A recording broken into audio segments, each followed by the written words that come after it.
Hey everybody, I guess you can call this episode 181A. Christian and Stack Guy Rye did an episode last night. I unfortunately couldn't make it, so I figured it was a good time. Obviously this is like the biggest week possible, right? For all of us baseball fans, whether you're a Yankee fan or not. This is like the biggest week imaginable. We've waited so long to get baseball, and here I am with personal bullshit stopping me from recording the episode where we actually talk about baseball starting in 2020. So I felt compelled to do my own show. I'm actually even recording a video right now for our YouTube fans who we've kind of died out on YouTube because we haven't really had any videos up, but I planned this week to start doing the video again. And shit failed. People suck in this world. Nothing serious and nothing that I'm going to get into in detail, but let's just say a big life decision was made between my family, and we were under the impression of something happening that was life altering in a sense. And then it didn't happen. And then we were told it's not going to happen. And, I mean, it was so deflating that I couldn't come on here and even pretend to be okay. And I wasn't going to do a show. I don't think I would rather a show be done with two people who, you know, are fully there 100% than to have me there who I've only missed one other episode. And that was when I was on vacation. This was the first episode. This is the first episode in 100 and I think it was what did I say? 182A or 181. This is the 181st episode of the show. I only missed 2 episodes. This is the first one, the first week where I actually missed because of just not being able to do the show. Physically not being able to do it, mentally not being able to do it. But that sucks. And especially in a week as big as this, I feel better today. I wanted to come on here and kind of give my thoughts as well, on everything going on. I'm excited. I still have my reservations for everything. I don't know how I'm going to feel during the season. I don't know how 60 games are going to go. Remember this too. I mean, the Yankees are notoriously slow starters, but I tweeted something, and I want everyone to go to my Twitter if you can, at Chris Jr. _ NYYST. It was only a couple tweets ago, from a few days ago, that the Yankees, yeah, they're slow starters, but by 60 games, they're over the last 10 seasons. I think there was only one season where they were lower than second place. A lot of seasons they're in first. The last few years they've been in first. So 60 games is like a sweet spot for the Yankees. We can't sit here and say that it's not. But we have to remember something. There are slow starting teams, which the Yankees are definitely a slow starting team. You know, they might hit that peak by 60 games, but they're still notoriously slow starting. And there's a lot of teams like that. And now we're getting a limited spring training mixed in with a shortened season, mixed in with, you know, we have a key guy right now in Garrett Cole that we're not too familiar with, right? We don't know his full progression when it comes to spring training. We don't know what it takes for him to get to 100% when the season starts. I'm not worried about that, to be honest. He's for such a young guy who hasn't been in the league long, he's like a seasoned vet at this point. I mean, you really can't have any doubts with this guy. You got to imagine he knows how to control himself. He's going to be able to handle himself the best way possible. But these are all things that play into a shortened season. And, you know, I go into this as best I can on the actual show, but it's tough sometimes when you have two other hosts and we have a lot to get to and a lot of different opinions to get to. But, you know, part of here's here's my biggest reservation on a shortened season. It's not that I think that any team who wins it will be discredited. It's just a matter of as a fan, right? As a fan, why does that championship feel so strong? Why does that championship, when you get to the end, when you see your team holding up the trophy, why does it feel the way it does? It's not just that the team you love, has won the World Series. Yeah, of course, that's a huge part of it, but people who aren't true baseball fans don't fully get it. Like, there's a lot of fans out there that might turn on the Yankees, 20 games out of the year. And then when the postseason starts, they turn on every game and they start tweeting and posting on Facebook how much they love the Yankees and that they're going to do it. They're going to take it back to the Bronx this year. We're going to go to the parade, right? And all the millions of people show up to the parade and it's fucking great. Most of those people have only watched 20, 30 games a year, which is fine. You want to be a fan, you want to call yourself a fan, as long as you don't support any other fucking team and you want to support the Yankees and you still know enough to hold the conversation, then fine. I'm fine with that. But there's something different to the real baseball fan, right? There's something different that we feel. There's a reason why when the Yankees win a World Series, I'm not just jumping, I'm fucking crying. Right? There's tears coming out of my eyes because it's like it's just an emotional feeling that you can't comprehend at the time. It's surreal. When you're a casual fan, even if you're a little bit more than a casual fan, you don't get that surreal feeling. And why do we get that surreal feeling? It's not just that we love our team. It's that there's something about a 162 game season that no other sports fan can relate to, right? And I'm not taking away from any other sport and saying any other sport is easier. I'm talking about as a fan. When you truly watch as many games as possible, let's say a 162 game season, let me tell you something. If I was available to watch all 162, I'd watch every inning of every game. But things happen, and you need to be updated. Certain games where you're not watching live. So let's just say out of 162, you might, if you're lucky, you watch 150, 155. I think that's where I sit every year, around that mark. And I think any true fan will say they do. Even if you're watching 140 games. I mean, that's a lot. That's a lot of baseball. What people don't realize is the frustrating thing about baseball is also the reason why it means so much to us. The fact that every season has 20 different ups and downs, that in one month you can say this is the greatest team I've ever watched, and the next month you can say this is the worst fucking team I've ever seen put on a baseball field.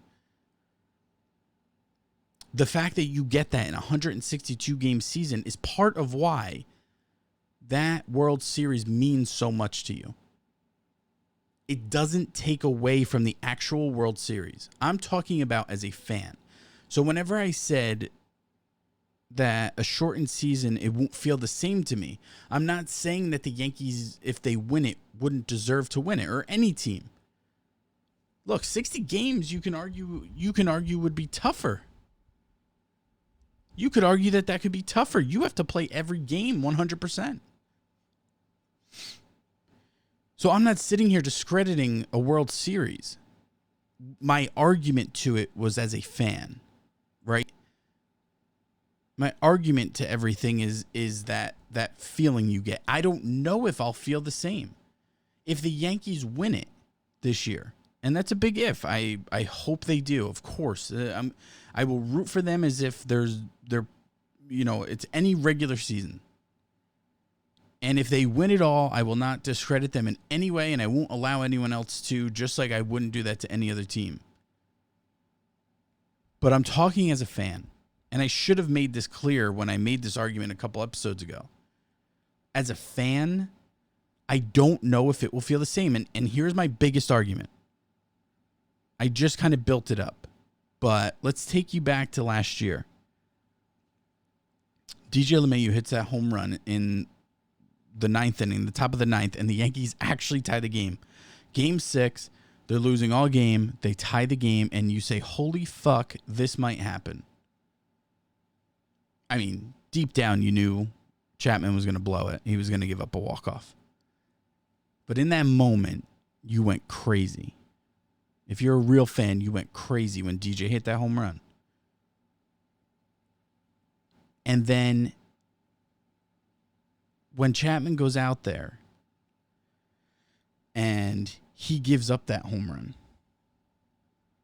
and they lose and the Astros move on, it's like your whole life gets drained from you, even if it's just temporary, even if it's just for a couple minutes, where you need to sit the fuck down and you need to let your brain comprehend what just happened. Why do you feel that way? Why? It's not just a letdown, right? It's not just, oh man, this sucks, my team lost. No, not when you're a real fan. When you're a real fan, you become deflated because of how much you put into this season. Right? This season was everything. You went 162 games. Yankee fans are the worst. We all know this, of going from one extreme to the next.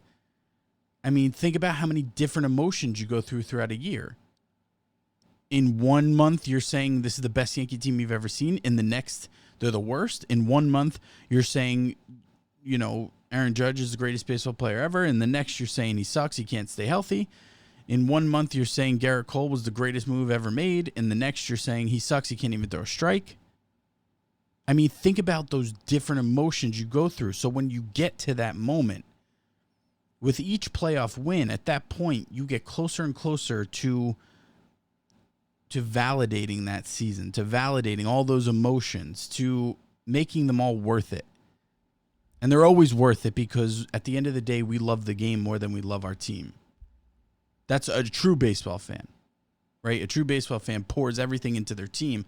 But at the end of the day, no matter what happens, we still watch because we love the game.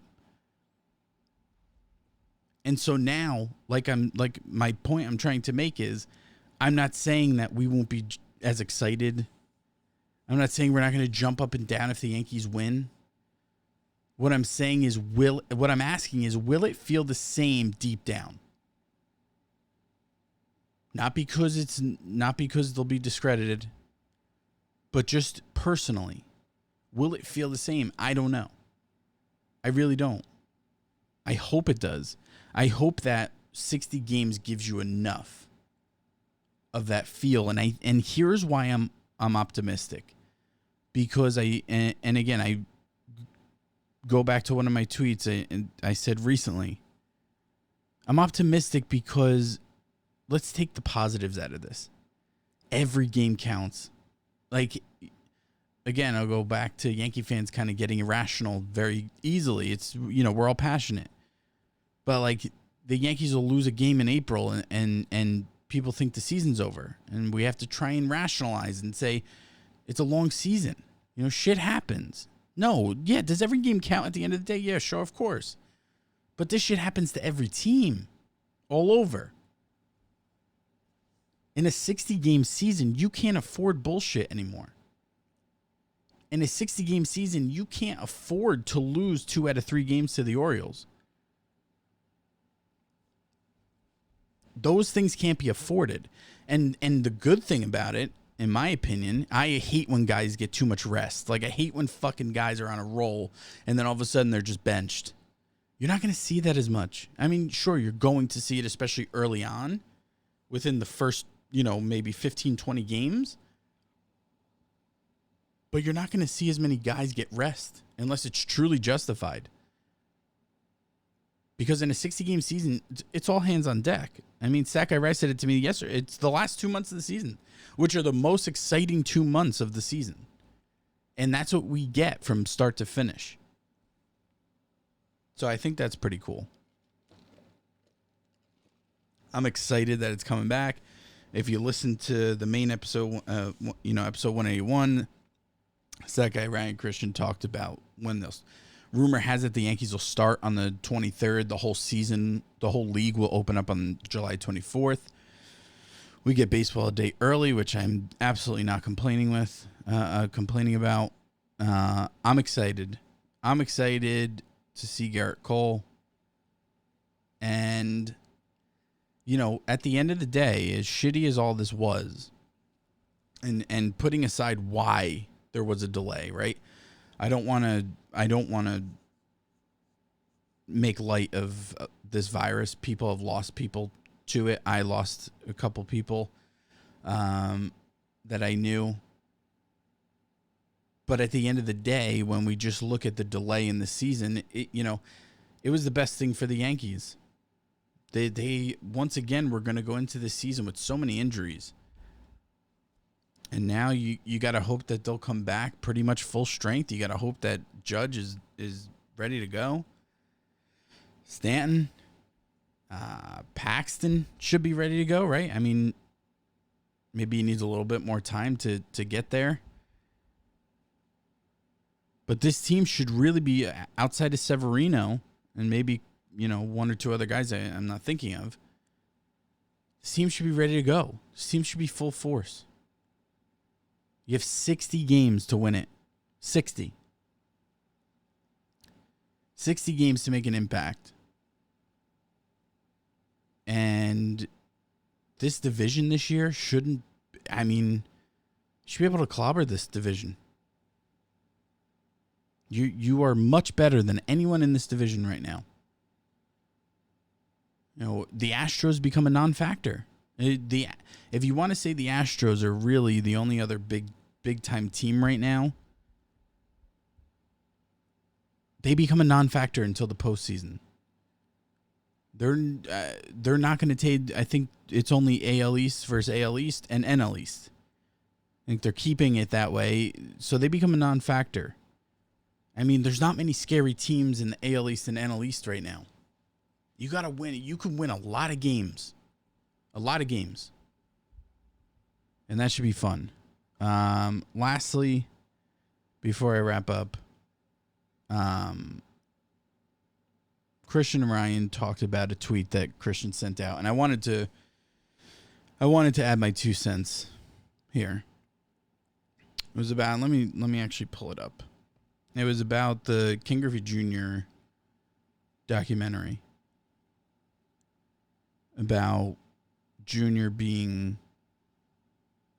pulled out of the dugout and how Christian didn't get it, right? Everyone attacked him. He didn't get it. He didn't get that it was racist. There was racism behind it. So here was his tweet. Ken Griffey Jr. is one of the greatest to ever, and if you want to go check it out yourself, he has it pinned at Christian_NYYST. Ken Griffey Jr. is one of the greatest to ever play MLB.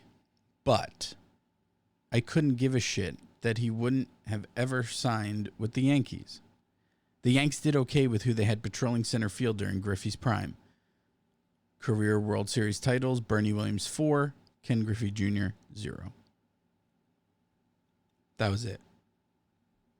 It was a promotion. It was a promotion for Bernie Williams, not a rip on Ken Griffey Jr. Ken Griffey Jr. is a much better player than Bernie Williams. He knows that. That wasn't the point. The point was, fuck you.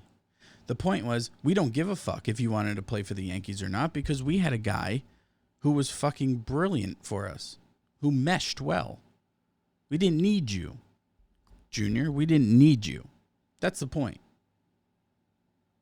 The point is, we didn't need you. We didn't need you in your 0 World Series titles. We were perfectly fine with who we had out there.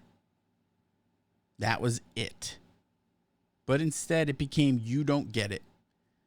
And that's all I fucking hear lately, man. And I don't want to get political because I'm just not a political person. I'm a rational person. People think I'm political when I post certain things, and it's not that. I'm not political. I don't think that racism should have any correlation between whether you're left or right in politics.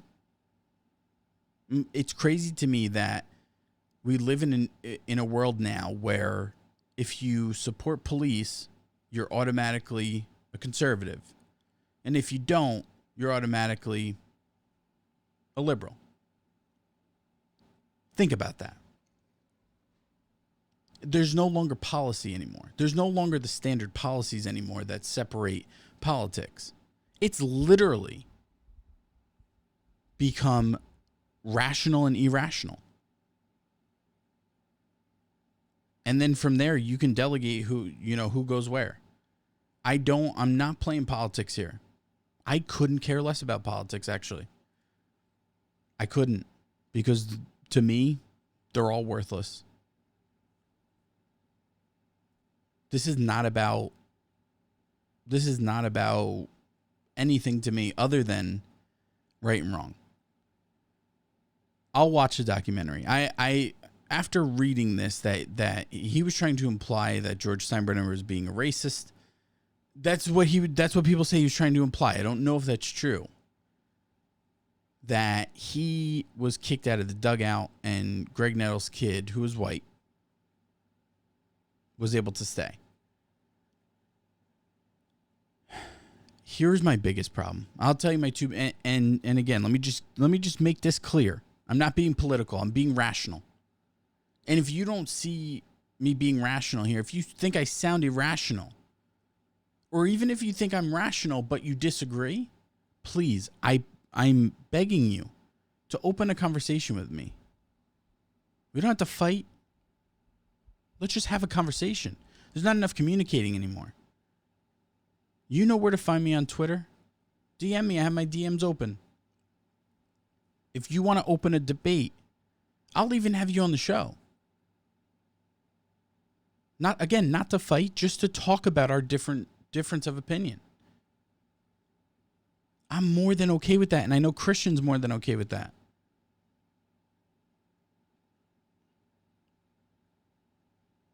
But here's the thing. I have two problems right now. One is we're fighting for equality in this country. And I think we're so focused on the few things that the media shows us all the time. You know, instead of looking at the big picture. I mean, let's take a look at every time we think there's a racist act against someone. How everyone comes together. How everyone denounces the act. How everyone pulls together. Like with the Bubba Wallace stuff in NASCAR. When they thought this was an actual hate crime or an act of hate. What happened? Did anyone sit back and just let it happen? No. This country was outraged. Outraged, because we should be. If that was what happened, we should be outraged. And if you're not, then you're racist.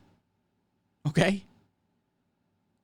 If that was a noose in his garage and it was put there by a white man as a form of hate, and you were okay with that, you need to look yourself in the mirror. And if you were like the 99.9% of the country who wasn't okay with it, you should sit back and realize that we are united. We don't stand for this. What did the other racers do? Did they just let it happen? Or did they all get out of their car and push Bubba's car as a sign of, we're not going to let this happen to you? As a sign of unity. Haven't watched it? Watch it. Regardless of what the actual noose was, it wasn't. It was a garage pole that had been there for years. And I'll fight for Bubba Wallace also. I don't like what he said afterwards, that he wouldn't just fully come out and admit that he was mistaken. It took him a while. But you know what? I'm sure with how the media reacts to things and how the media portrays this country, that he did think it was that he might have thought that. Maybe it wasn't just a cry for attention. Everyone's quick to rip this guy and say he should apologize. And yeah, maybe he should, but not for, maybe he should for not, coming out and saying it was a mistake right when the FBI concluded the investigation. You want him to apologize. But if he genuinely felt that was there, I can see how. I mean, if I was him, if I was a black man in this country right now, and I listened to what the media told me, I'd feel the same. I'd feel defensive also. Wouldn't you? I mean, if you're not black and you're watching the media, can you put yourself in a black person's shoes right now and think how you would feel if there was something that looked like a noose hanging from your garage after all this tension's built up? I'm not going to sit here and rip the guy. I don't know the guy. Like I said, I'm someone who bases my emotion, maybe not instantly, but after a while I rationalize. And I look at all the facts. And then I assess the situation based off of facts. So my facts tell me that this man could have possibly thought this was real. And man, I feel so sorry for him or anyone out there who is that scared right now that they thought people would do this. And don't get me wrong, I'm not saying there's not people out there who are capable of doing it. There are. Very few, but there are. And if you're one of those people listening to this, or if you're one of those people and I ever see you, stay far away from me. Because I do not stand with you. I do not tolerate any type of discrimination, any type of racism. But I also don't tolerate anything against white people either. And it's not because I'm white. It's because that's the world that we want to live in, right? We want to live unified at this point. And we should. White people have been put in a position now where we are automatically racist if we defend certain things. Like there's this teacher who got promoted at Cambridge after tweeting, "Abolish whiteness." Or white lives don't matter. And to speak out on that, I think I've lost. I retweeted that 20 minutes ago, an hour ago. I think I've lost 5 followers from it because I spoke against it.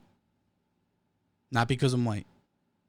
It's because it's being accepted. It's because when you say certain things like that, it's applauded. And when you speak the truth in this country, if it doesn't fit the narrative, it's denounced. It's discredited. And I refuse to live in a country like that. This person was promoted at Cambridge University after tweeting, "Abolish whiteness and white lives don't matter." I will not tolerate that acceptance. Not because I'm white. I wouldn't, if that was being, if she said abolish, blackness, abolish any other race, ethnicity, whatever you want, and it was accepted to a point where that person was being promoted at their job, you better believe I'd be arguing even louder. Because guess what? As a white person, we are the majority. We don't have to speak as loud. But we do have to speak. And we shouldn't let anyone silence us. And when you see that type of discrimination for a race or ethnicity that isn't the majority, then you need to speak up with them and make them the majority. That's the problem. If I saw one of my Spanish friends being discriminated that way, I stand behind them and I fight against it. Because we need each other. We need each other to fight this. It doesn't work this way that we're all supposed, that white people, just because they're the majority, just because this country was founded with, Europeans who came over here and then owned slaves and so on and so forth, that does not mean that we are those people, but we are the majority. And being the majority does not mean that we can tolerate those things, because we wouldn't tolerate it if it was said against another race, another ethnicity. Never. We have to be good people all around. We don't get to pick and choose. If you're a good person and you're white and you see that and it offends you and you think that you can't speak out because you'll be racist to speak out against it, that's part of the problem. That's part of the problem. And if you're someone who sits back and says, well, now you know what it feels like. If you're not white and you sit back and say, now you know what it feels like, you're part of the problem. I don't want to know what it feels like because I can only imagine. And I never want that for you, for anyone. And I never want my kids to treat anyone that way. I never want their friends to treat anyone that way. I never want their friends to feel that way. I never want my kids to feel that way. And it starts by all of us being together. And to stop jumping to racism for everything. And listen, if Ken Griffey Jr. felt that this movement, that this moment in time showed racism against him because Greg Nettles' kid was allowed to stay and he was kicked out, then look, I'm not one to say that he's wrong. I'm not one to tell him what to feel. My problem is that we feel these things. I'm not saying I wouldn't have felt the same way. My problem is that we feel these things. And then we don't go and really try and rationalize our feelings.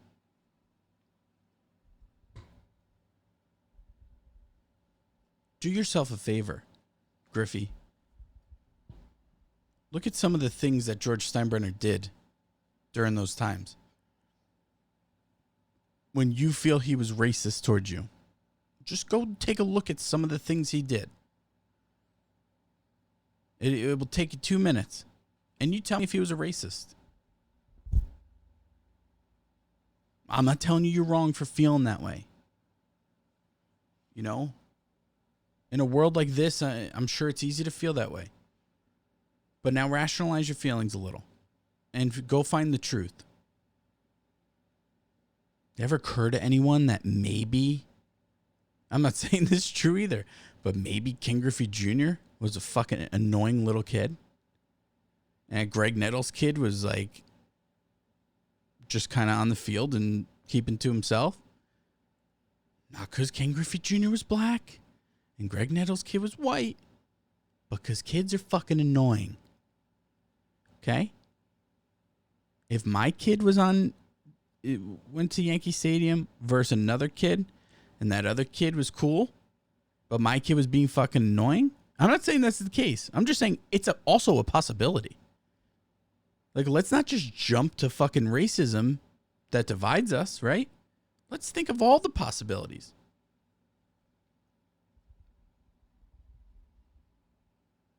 Maybe Ken Griffey Jr. was a fucking annoying kid. Maybe. It's not, I mean, George Steinbrenner employed his father. Think about this. Employed his father. But was racist towards his son? I don't get it. I don't get it.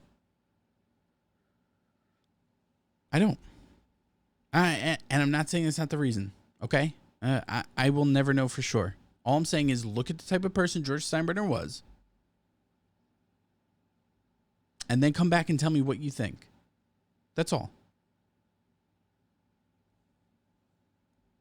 And at the end of the day, and this is the last thing I'll say, I'm not saying racism doesn't exist. It does. None of us should tolerate it ever. All I'm saying is when you are going to use that as the reason behind something, you better be goddamn sure it's why. You better be positive. Because that's a serious claim. There's a lot of things that people tolerate in this world. Someone's an asshole, someone has a big ego, right? There's a lot of things we tolerate. But most human beings in this country most of us who are decent human beings with a good heart, we do not tolerate racism. Nor should we ever. So before you go and use that as your reasoning behind certain actions, you better be sure. And I think that's fair. And listen to me. When you are sure that it's racism, call me. Message me. Because I want to fight it with you. Trust me.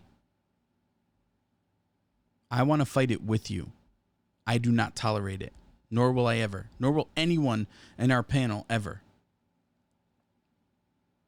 We are good human beings. Only we get to determine what we believe and what we fight for. And if we want to stand up for certain things, as long as we are all standing up at the end of the day for the same goal, for the same result, then there's no reason why we can't do it together. I hope you listen to this, and if it made an impact in your life, I hope you share it with a friend. Seriously. And I will never be scared to speak up on how I feel. And whether you're against what I'm saying or for me, I hope you reach out to me. At Chris Jr. _ NYYST. You can email me, Chris at NYYSportstalk.com. Whatever you want. You want to just talk? Let's just talk. I'm open to communicate with anyone of any race, any ethnicity, and I'm willing to hear any story possible. I am open-minded, and I always will be. So, that being said, thank you for listening. Again, I felt compelled to come on and do this show, and I'm glad I did. And, you know, hopefully within the next month, we're talking about baseball again. Because we need that distraction. So, thank you for listening. I'm out. Peace.